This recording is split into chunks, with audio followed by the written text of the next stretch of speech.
With the magnetic sliding, we give new possibilities that you can use the same space in different applications.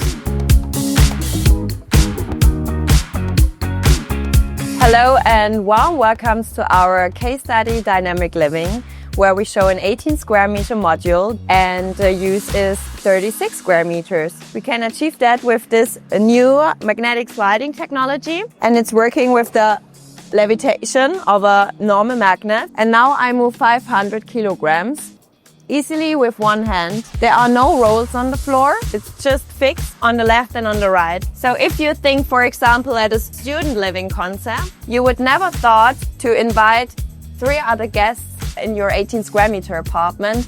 But through these walls, you have the chance to have here a nice dinner, to chill and chat, and to have everything you need, as well as plenty of space of storage. As fast as I built this up, you can even put it back and change the way you live. So after the kitchen is closed, I want to sleep. And here in this area, I have literally a dancing floor. So plenty of space, because when I cook, I don't work. When I work, I don't sleep. And when I sleep, I don't cook.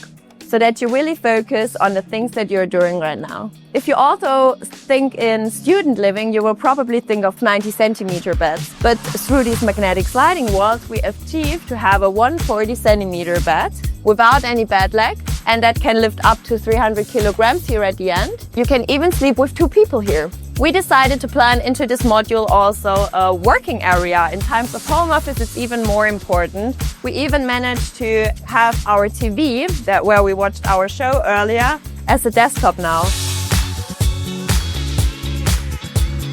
We are pretty proud to announce that we won with this concept the interzum Award 2025 Best of the Best in the category Rethinking Resources, because of the whole concept and how all the components work together. So if we start on building 18 square meter apartments from now on, we save material, we save costs, we save space in urban destinations, and we invite our partners to develop this concept together with us.